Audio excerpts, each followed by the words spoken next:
This is the DT Podcast. I'm Alex Furches. This episode is the second of two parts of a conversation I had with Professors Jongh and Suzy Matthijssen. Hopefully you caught the first part of the conversation, the previous episode, in which we discussed brief treatment of PTSD.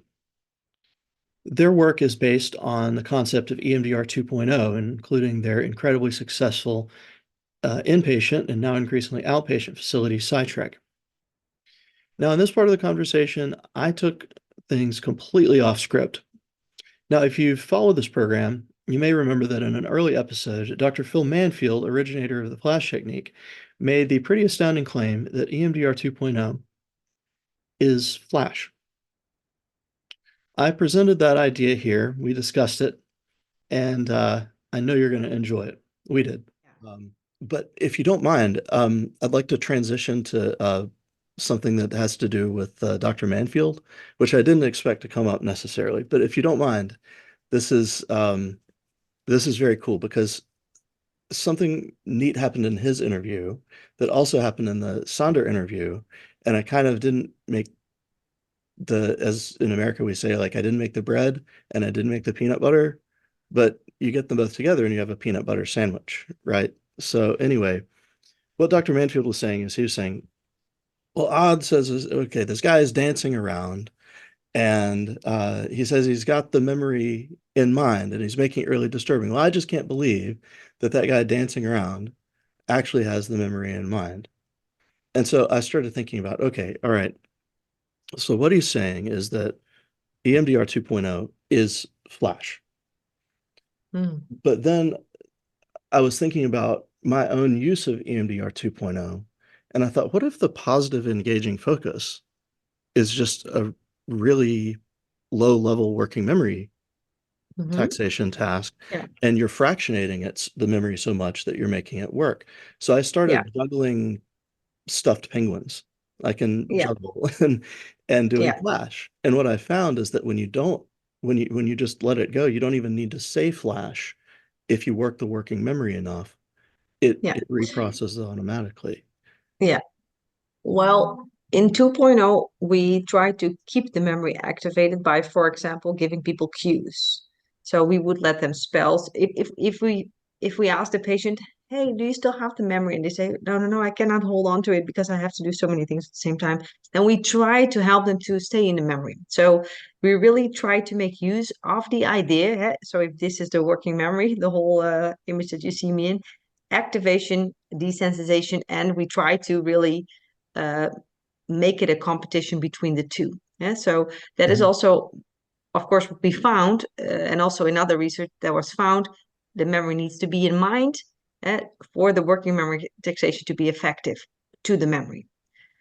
It seems to me that Flash has a different working mechanism and also might be really effective. We are, as a matter of fact, now investigating it. Ad and I, we share one PhD student who is doing research into EMDR, the traditional Shapiro protocol, versus EMDR 2.0 versus Flash. So we are really excited to see, of course, what are the results of that. But having said that, I think, for example, in Flash, it might be the case that the blinking has a certain element to it. It also might be true that counter conditioning might be an effective element in Flash.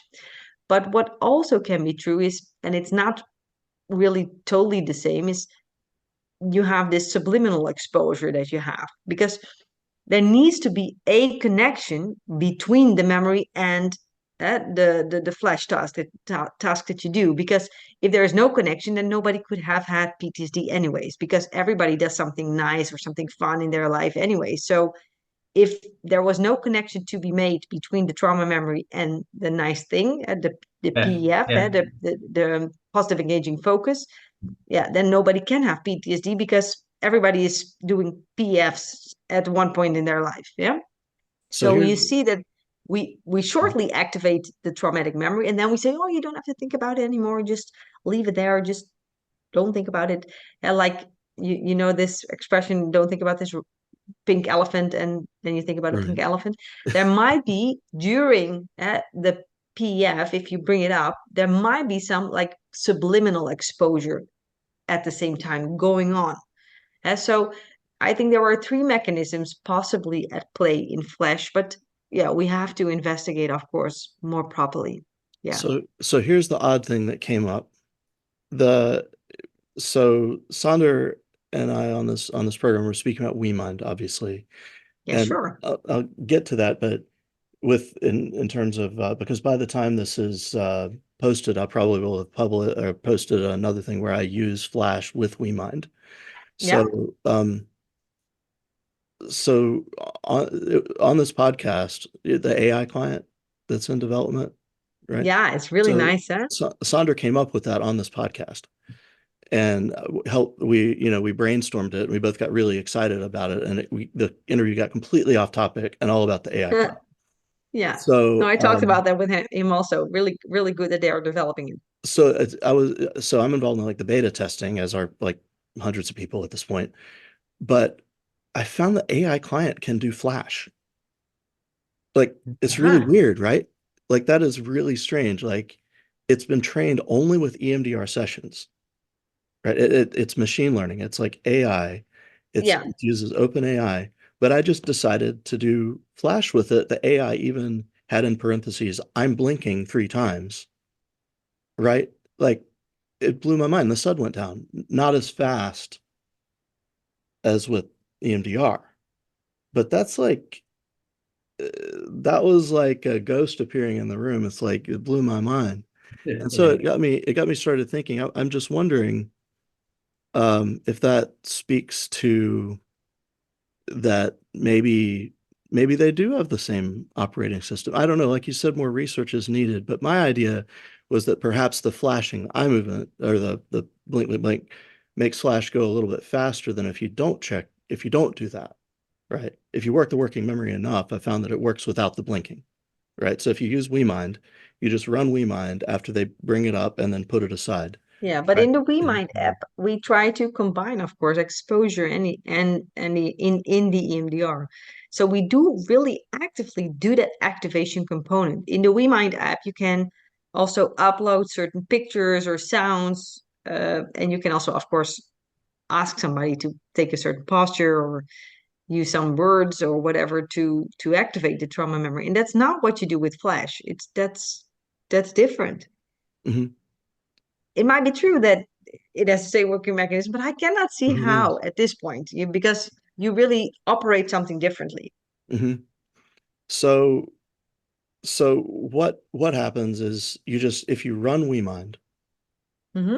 after it's the working memory taxation has been optimized, right? Hmm. They say it's 30%. I like to make it a contest. Like mine is like 50%, and colleagues, like, oh, mine's up to 80%. I can do it really fast. It's like a video game. But but in any case, you can have the client do the flash, like select the memory. Okay, no, forget about it, whatever. And instead of having a schmoozy conversation, which most people aren't good at, honestly, like most people are not good at that, at creating a positive, engaging focus conversationally. And Hmm. I enjoy that. Obviously, I do like a talk show. But what I found is what works faster is you run WeMind at optimized working memory taxation after the person has selected the memory and then put it away. And you run it for 20 seconds, which is enough time to say flash 5 times. And the SUD goes down just as fast as EMDR. Like Yeah, but it doesn't mean that they have the same working mechanism. it doesn't, but it makes you So for think, the right? competition, it would be great. Of course, it would be great. And we are doing the Right. competition right now in the Altrecht Academic Anxiety Center, where we run this randomized clinical trial Mhm. on real PTSD patients. So we are going to find an answer. And even if Flash yeah, has the same effect, it would be awesome. Even if it would have a little bit less effect, it would still Mhm. be awesome because the therapy itself, I think, is less burdensome than standard EMDR. But I also think that EMDR 2.0 is already also less burdensome. People have so much more fun in the sessions. They are laughing, they are dancing, they are singing. And so, Yeah, yeah, spelling with very strict The words. motivating aspect, I think, is what a yeah, lot of Mm. a lot of consultees, a lot of American therapists have a problem with is like this like, let's get them, Yeah. let's go do Yeah. this, which actually Yeah, that's it's us against the trauma. It's not, I'm not trying to persuade the client to do trauma work like it's him or her against me. It's Mhm. us together against the traumatic memory. And I think More to come in the second half of this conversation. Odd and Suzy have some great online trainings, especially at the website EMDR Advanced Training and Distance Learning. Also, be sure to look at PSYTREC's own website, where you can read the peer-reviewed, published research that they're quoting in this episode. If you're enjoying this conversation and you're a clinician treating complex trauma or a student learning how, email dissociativetable@gmail.com to join the discussion on the Clinicians Only discussion board. I would like to end, of course, also with saying something about exposure. That was something that you started the interview with. That an American colleague sometimes thinks, "Oh my gosh, you cannot be serious about exposing people to all these things." I think the general thing in here is also that you give a good example to the patient. You don't expose them, of course, to stimuli that are traumatic, and you expose them that to stimuli that are normal for all people, but for them became traumatic, reminders of traumatic events. Sorry. So what you want to show them is there is nothing to be afraid of. There's nothing to be afraid of your memories. There's nothing to be afraid of an object or a color or a word. It's only words. It's only an object. It's only memories. And as long as we keep trying to hide things, trying to, well, more or less, well, not hide, but help our clients to avoid all these things, these feelings, these triggers, these memories, we actually tell them that they are dangerous. Don't do this at home, or you need a safe place to go to. It's not necessary. And we need to be an example for our patients to show them you can do this. It's just a memory. The memory will not bite you. The memory will not kill you. The memory cannot rape you. And so They you need to don't be beat you more, in the face, don't spit you in the face. yeah, Right. Yeah. And one thing that I remember a good quote from you is you said it's essentially you can conceptualize all trauma symptoms as phobic. And I think Dr. Vanderhart had already said that in the haunt itself. He said this or Genet had said that in the 19th century. It's just a different approach. And we're almost out of time. yeah, but with phobia, we all agree that exposure is good. If people have Mhm. dog phobia, we don't say go away from the dogs. Right. Don't go to them. You have to go away. And PTSD is nothing more than just phobia for your own memories. It is Right. an anxiety disorder, in essence. I know it's in a different category right now in the DSM, but still the core of PTSD is anxiety. People are afraid of their own memories. There's And an OCD, and that then in OCD PTSD, element. Yeah. That what do you OC, say? the obsessive compulsive disorder kind of avoiding this at all costs. Yeah. Uh, yeah, but we help them to avoid, Right. Yeah, and yeah. that's not good. We Play should help into them it. to be And exposed to them. okay, Yeah. so one more So thing, and one thing I'd encourage is like anybody else using like ego state therapy, you can conceptualize this as adding ego energy, as ego cathexis, like John Watkins, that famous example with the World War II veteran, where the guy is stuck behind the rock in his PTSD, and he says, "Let's get the bastards," and it releases the guy from the memory instantly because he has no phobia. He doesn't feel helpless anymore, right? The motivating aspect, he hyper motivated that veteran. But okay, so last thing, right? Why is there not a PSYTREC in America? Because for goodness sake, when I yeah, call people yeah, about this, I can they tell you. think I'm selling Yeah. something. I mean, No, get me $3 million no, and I I'll know. build Well, one. I can sell one thing, and that is, of course, we have a training set up on how to set up your own intensive PTSD treatment. So, but you can do it less or more intensive. You can do it as a single person practice. You can do it with one colleague in another state. You can do it online. You can do it in person. And so we have a course set up how you set up your own intensive, less or more intensive. Yeah. But Mhm. the main issue is the insurance companies. That is Right. the main issue. Yeah. Because for us, it's covered by the insurance. And in the States, you still have to do a lobby for that. So you still have to make sure and group and organize yourself together, I would say, send them all the evidence and tell them that in the end it's more cost effective because people go to work quite a lot faster, and they will have less sick leave days. They will be better sooner. It's better for society. It's better for them. So that's the main issue. Imagine that you, it's that you money. have a complex PTSD, treat it in 4 days. Why Yeah. not? Yeah. With an 80% chance that you manage to do that in 4 days. Yeah. Yeah. With 16 sessions in 4 days. Why not doing that? It's not? a matter of time, I think. So, okay, I think well, so. I know we've got to go. My Yeah. dream is that if you look at the foster care to prison pipeline in the US and you look at that, foster kids are medicated with antipsychotics at 8 times the rate of the normal adolescent male population. It's like there's not that many foster kids with psychotic disorders. They have No. severe trauma. And Yeah. if you could have people say, oh, we have to deal with attachment issues. Well, currently you can't treat them for either. So why not get a PSYTREC type facility for these 18-year-olds getting kicked out of foster care? Yeah. You clear I out the think prisons, I think. Yeah, I think Deal with also, attachment issues after.